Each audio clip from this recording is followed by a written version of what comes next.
মেঘ আর রোদ্দুর যখন দুষ্টুমি করে ঠিক তখনই রামধনু জন্মায়, তবে সেটা ক্ষণিকের জন্য। আর এই ক্ষণিকের সাক্ষী হয়েছি আজ আমি। নমস্কার বন্ধুরা, এই সুন্দর দৃশ্যের ভিডিও নিয়ে আমি আপনাদের কাছে উপস্থিত হয়েছি। রামধনু রং গায়ে মেখে আকাশ উঠেছে জেগে, সেজেছে সময় নতুন সাজে। বৃষ্টি শেষে নীল আকাশে রামধনু রং এঁকেছে।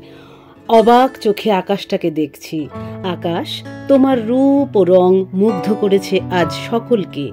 তবে রামধনু বেশিক্ষণ থাকে না।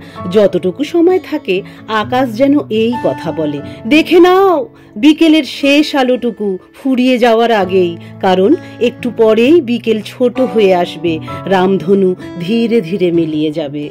জীবনের যত ঝড় তুমি রামধনু হয়ে যাও, দেখা হবে আবার নতুন যুগের প্রাতে। বিকেলের শেষ আলোটুকু ফুরিয়ে গেছে, রামধনু মিলিয়ে গেছে, প্রাতে নয় সাজের বেলায় আমি পৌঁছে গেছি মাটিগাড়া বালাসন ব্রিজের দুই ধারে নার্সারির যে দোকান আছে সেই স্থানে। এখানে আসলে দেখতে পাওয়া যায় রাস্তার দুই ধারে নানান ধরনের ফুল, ফল ও পাতাবাহারি গাছের সম্ভার নিয়ে দোকানিরা তাদের পসার সাজিয়ে বসে আছেন বিক্রির উদ্দেশ্যে। সুলভ মূল্যে যে কোনো ধরনের চারা গাছ ও পছন্দ মতো ফুলের বাহারি টব পাওয়া যায়।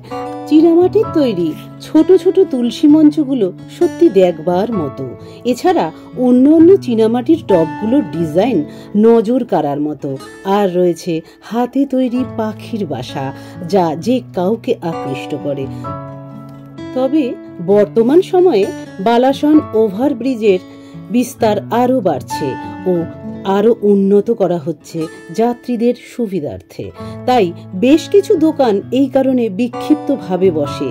তবে আগামীতে ব্রিজের কাজ সম্পূর্ণ হলে এই বাহারি নার্সারি দোকানগুলো আরও সুন্দর সাজে সেজে উঠবে, এই আশাই রাখি।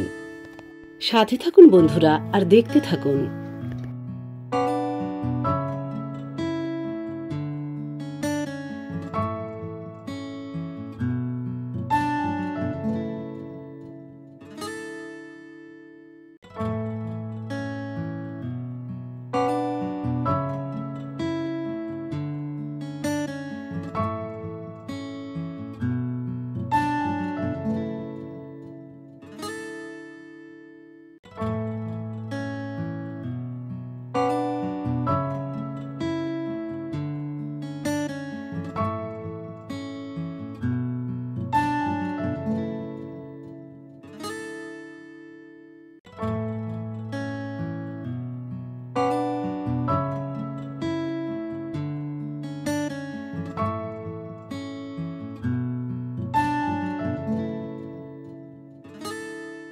ওই দূর আকাশ পানে তাকিয়ে দেখি উড়োজাহাজ উড়ে যাচ্ছে।